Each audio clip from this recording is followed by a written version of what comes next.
नमस्कार दोस्तों, let's talk laws में मैं अपराजिता आप सभी का बहुत बहुत स्वागत करती हूँ, जहां पर आपको मिलती है सही लीगल नॉलेज और सही लीगल एडवाइस। दोस्तों, आज के वीडियो में हम बात करेंगे नए कानून भारतीय नागरिक सुरक्षा संहिता के बारे में। भारतीय नागरिक सुरक्षा संहिता में पत्नी के मेंटेनेंस, पत्नी के भरण पोषण को लेकर के क्या क्या प्रोविजंस दिए गए हैं। दोस्तों, नए कानून में पत्नी को कौन से सेक्शन में केस डालना पड़ेगा, अगर पत्नी को पति से मेंटेनेंस लेना है तो उसे कोर्ट में क्या प्रूफ करना पड़ेगा, वो कौन सी कंडीशन होगी जिससे कि पत्नी को मेंटेनेंस मिलेगा। दूसरी तरफ अगर पति को अपनी पत्नी को मेंटेनेंस नहीं देना है, मेंटेनेंस को बंद करवाना है या मेंटेनेंस को डिसमिस कराना है, तो पति को कोर्ट में कौन सी चीजें ध्यान रखनी होंगी, ऐसी कौन सी बातें पति को कोर्ट में बतानी होंगी, ऐसे कौन से प्रूफ पति को कोर्ट में देने होंगे जिससे कि कोर्ट पत्नी के मेंटेनेंस को खत्म कर दे, पत्नी के मेंटेनेंस को बंद कर दे या डिसमिस कर दे। अगर पत्नी इंटरिम मेंटेनेंस की एप्लीकेशन लगाती है तो नए कानून के हिसाब से इंटरिम मेंटेनेंस की एप्लीकेशन कितने दिनों में डिसाइड होनी चाहिए, इस पर भी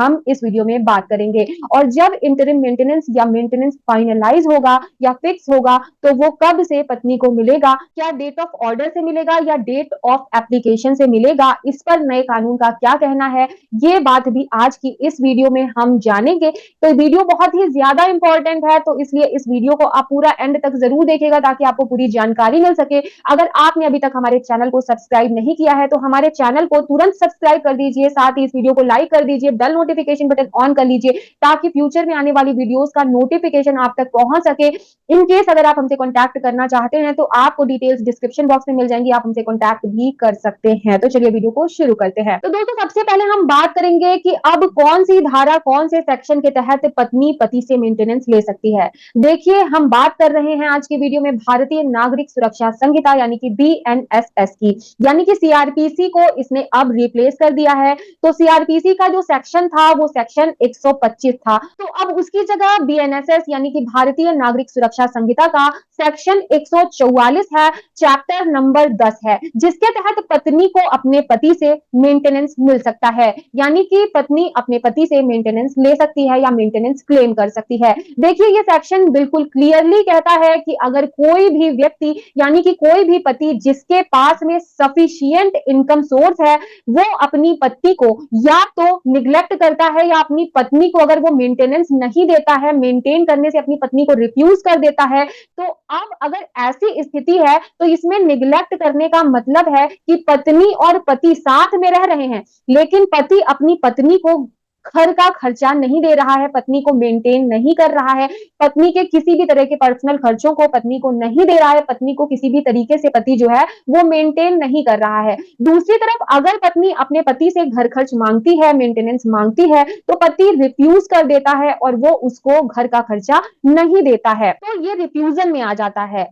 तो निग्लेक्ट करने का मतलब है कि पत्नी अपने आप से निग्लेक्ट कर रहा है, और दूसरी तरफ जब पत्नी मांगती है तो पति मेंटेन करने के लिए रिफ्यूज कर देता है। तब ऐसी स्थिति में पत्नी सेक्शन 144 ऑफ बीएनएसएस का सहारा लेकर के अपने पति से मेंटेनेंस क्लेम कर सकती है। पति के अगेंस्ट पत्नी जो है वो मेंटेनेंस का केस, भरण पोषण का केस फाइल कर सकती है कि पति उसे मेंटेन नहीं कर रहा है और अब वो कोर्ट के सामने आई है, तो कोर्ट जो है वो पति को पत्नी से मेंटेनेंस दिलवाए। अब बात करते हैं कि पत्नी को कोर्ट में मेंटेनेंस लेने के लिए क्या कुछ प्रूफ करना पड़ेगा। देखिए, पत्नी को यह प्रूफ करना पड़ेगा, पहली बात कि वो पत्नी है, यानी कि उनकी मैरिज हुई है और लीगली वेडेड वाइफ है वो, ये बात पत्नी को प्रूफ करनी पड़ेगी। और 99% केसेस ऐसे होते हैं जिनमें लीगली वाइफ ही जो है वो मेंटेनेंस क्लेम करती है, तो इसमें किसी भी तरीके का कोई भी डिस्प्यूट नहीं होता है। अब दूसरे पॉइंट की बात कर लेते हैं। दूसरे पॉइंट में पत्नी को यह बात प्रूफ करनी पड़ेगी कि पत्नी के पास में किसी भी तरीके का कोई भी सोर्स ऑफ इनकम नहीं है कि वो खुद को मेंटेन कर सके।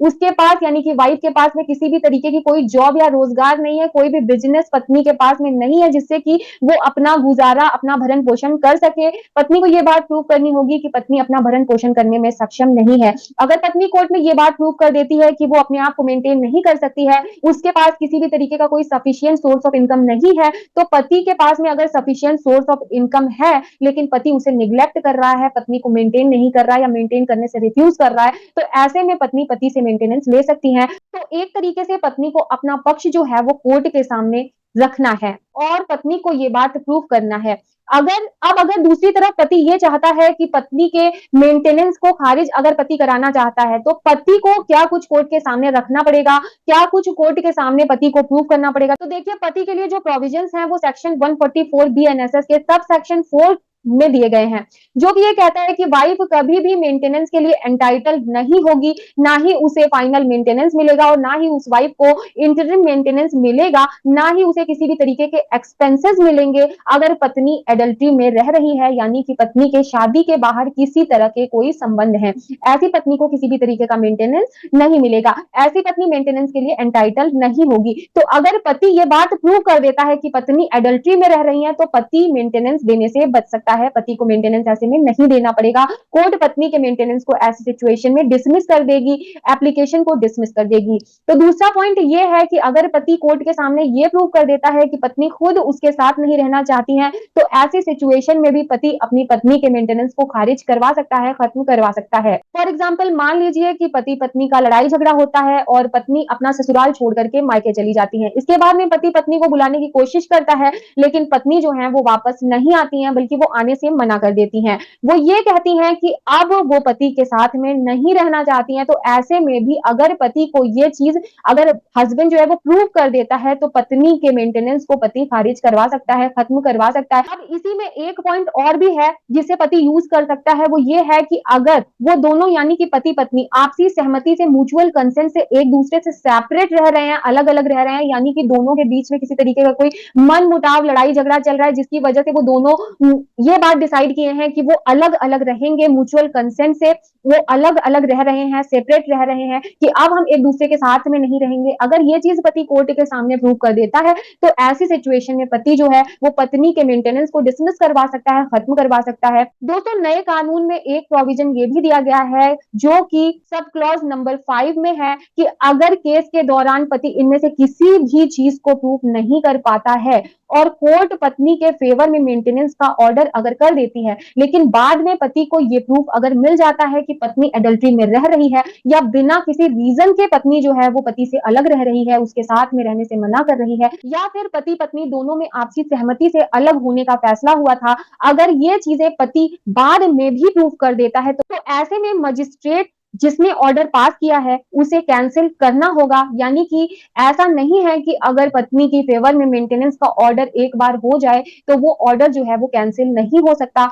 मजिस्ट्रेट के पास में अपने ही ऑर्डर को कैंसिल करने की पावर दी गई है। ये पावर मजिस्ट्रेट के पास है कि वो अपने दिए हुए मेंटेनेंस के ऑर्डर को कैंसिल कर सकते हैं, अगर पति जो है वो इन चीजों को प्रूव कर देता है कि वाइफ जो है वो एडल्ट्री में रह रही है या बिना किसी रीजन के अपने पति से अलग रह रही है। दोस्तों, इंटरिम मेंटेनेंस की एप्लीकेशन के रिगार्डिंग नया कानून ये कहता है कि अगर पत्नी इंटरिम मेंटेनेंस की एप्लीकेशन लगाती है, तो उस एप्लीकेशन को 60 डेज में, यानी कि 2 महीने के अंदर अंदर डिसाइड करना होगा। ये 2 महीने कब से शुरू होंगे? ये शुरू होंगे जब पति को नोटिस सर्व हो जाएगा, यानी कि जब से पति को नोटिस सर्व होगा उसके 2 महीने के अंदर अंदर ये इंटरिम मेंटेनेंस की एप्लीकेशन को डिसाइड करना होगा। दोस्तों, मेंटेनेंस एप्लीकेशन में पति और पत्नी दोनों को एक बात और भी परेशान करती है कि मेंटेनेंस किस डेट से मिलेगा या किस डेट से देना पड़ेगा। दोस्तों, इस पर नया कानून ये कहता है कि चाहे इंटरिम मेंटेनेंस हो या फिर फाइनल मेंटेनेंस हो, डेट ऑफ ऑर्डर से ही दिया जाएगा। लेकिन अगर कोर्ट ये चाहती है कि डेट ऑफ एप्लीकेशन से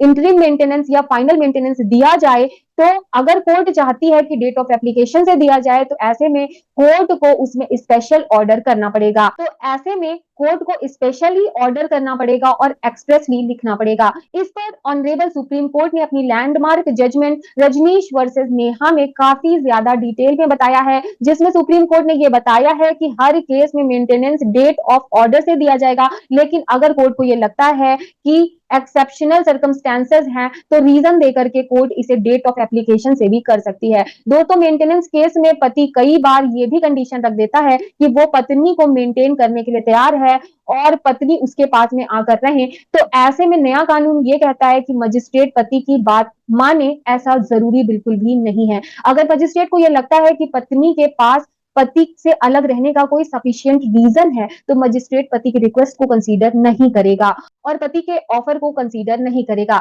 देखिए, अब हम बात कर रहे हैं कि नए कानून के तहत पत्नी को कब तक मेंटेनेंस मिलता रहेगा, क्योंकि अगर पत्नी खुद अपने पति से डिवोर्स ले लेती है, क्या तब भी वो पति से मेंटेनेंस लेती रहेगी? देखिए, इस पर नया कानून साफ-साफ कहता है कि अगर पत्नी ने खुद डाइवोर्स लिया है या फिर पत्नी ने डाइवोर्स दिया है, तो दोनों ही सूरतों में अगर पत्नी का डाइवोर्स हो जाता है, लेकिन वो रीमैरिज नहीं करती है, तो जब तक वो रीमैरिज नहीं करती, तब तक पत्नी को मेंटेनेंस मिलता रहेगा। तो ये मान के चलिए कि अगर आप मेंटेनेंस केस को सही तरीके से डिफेंड नहीं करते हैं, इसे लाइटली लेते हैं, जिसके बाद में कोर्ट पत्नी के फेवर में मेंटेनेंस फिक्स कर देती है और आप उसकी अपील भी नहीं करते हैं, रिवीजन भी नहीं करते हैं, तो आप ये मान के चलिए कि आपको पत्नी को मेंटेनेंस सारी उम्र देना पड़ेगा, जब तक कि वो डाइवोर्स हो करके रीमैरिज नहीं कर लेती। तो आपको पूरी कोशिश करनी है कि जब भी पत्नी मेंटेनेंस का केस फाइल करे, आपको उसे पूरी तरीके से अपोज करना है, उसे ठीक तरीके से लड़ना है। आप उनको अपनी पूरी कोशिश करनी है कि आपके जो भी पॉइंट्स हैं, आप कोर्ट को बताएं